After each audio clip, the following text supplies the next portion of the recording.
You are wrong. I might be wrong, but I'm looking good, don't it? Okay, Dennis Farina. Here we go. Now I can talk about the movie. Now I can talk about the movie however I want to. Okay, so the Cloverfield movie Okay. is I think it's more of a concept than an actual film itself. So what I mean by that is you have the first movie, and the first movie is obviously a kaiju. It's like an American kaiju film that's like the first American kaiju film. Okay, so then you get the second movie, which you haven't seen, so I can't really comment too much on because you won't understand what I'm talking about anyway. So the second movie is with this guy, and he kidnaps this chick because there's this stuff going on around the United States, and they don't know what's happening. So the guy, he's like a good Samaritan. John Goodman. Yes, it's John Goodman. He's kind of he poses as a good Samaritan kind of guy, but like he's not really a good Samaritan. He's a nut job, and so what he does is he runs into this lady and he kidnaps her and pulls her down into the basement and puts her in the basement and says, I'm going to protect you because there's like some shit going down.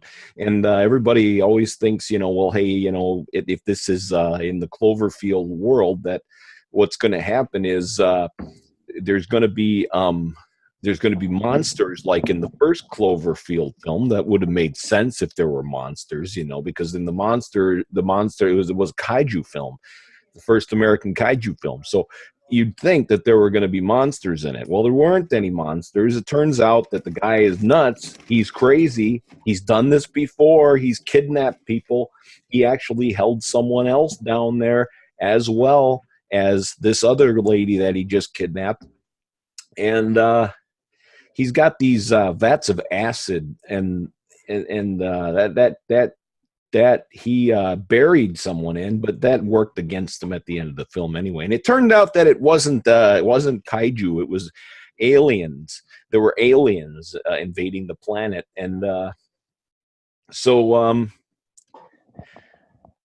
it didn't correlate very well with the first film being a kaiju movie, and then all of a sudden there's aliens. There was never any indication in the first movie that they weren't aliens.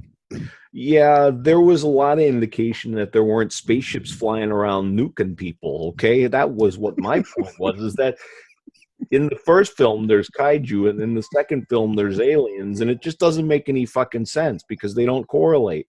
So, and then in the third movie we have a situation that there's these people up in space, and they're on a big space station, right? And they're trying to figure out how to supply the planet with unlimited power because there's some kind of problem on the Earth, and everybody's about to go to war because no one has any power, and everybody's going to invade somebody. So everybody's on this big international space station, like we have for real. And it's like a functioning Higgs boson reactor.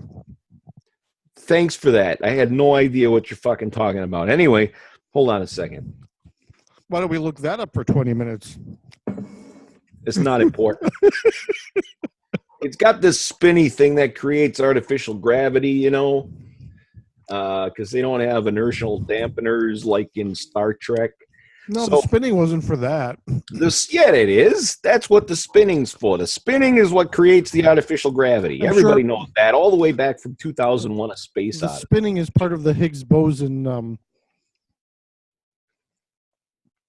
mind. Go ahead. Anyways, yeah, whatever you're saying about Higgs and boson. Anyway, I don't know what the hell.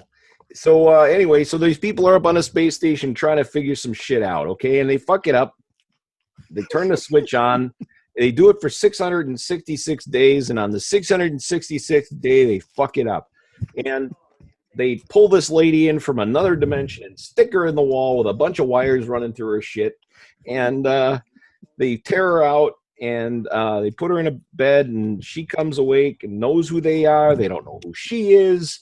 You got Tim Pam, and she was like the person who's like the technician, and she was the technician in the other dimension. And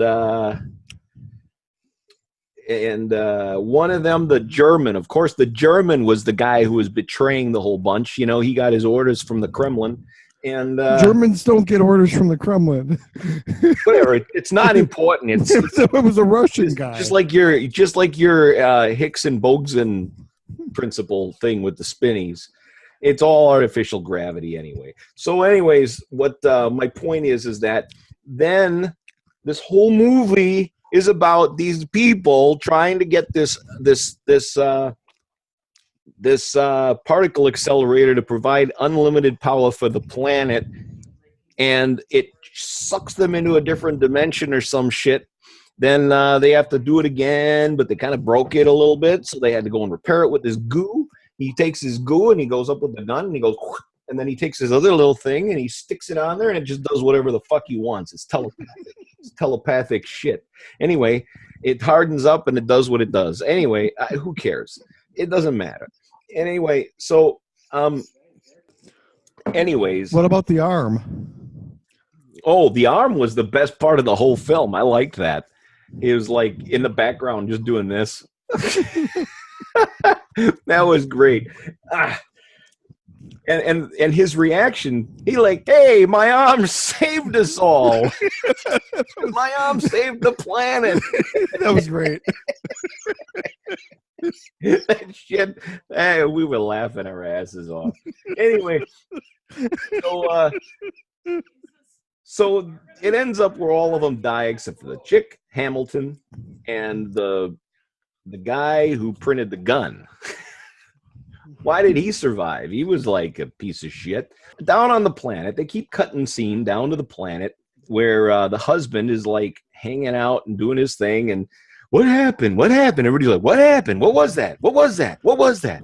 It was an explosion. Okay, no, what caused it? No one ever said anything. And then he finds this girl out of nowhere from Philadelphia, standing in the middle of this shit, screaming her fucking head off. And he goes and saves her, apparently, because the next thing you know, she's in his car and totally calm, like totally calm. In fact, giving him a little bit of lip, as far as I remember.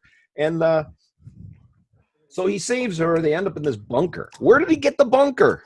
I don't understand where the bunker came from. Archie. I'm going to close the door. And he just, okay, he's in a bunker. Because that's, you know. Maybe it's the same bunker that John Goodman had the girl in the other movie. No. That's dumb. That's just, no. Anyways. So, they're talking about all this stuff, and then finally they fix the shit. They get the thing going. It provides unlimited power for the planet, so the planet is saved, or so we think. They're like, all right, see you later, Higgs and Braxton, Higgs, whatever, space station spinning out in space all fucked up with the unlimited power source that's going to save the planet. We're just going to abandon that shit and do no maintenance on it. And we're going to head back to the planet because we're done.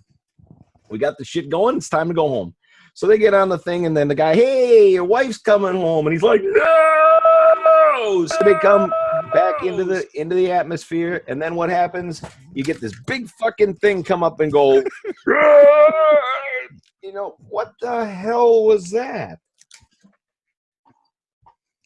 Turns into a kaiju film, okay?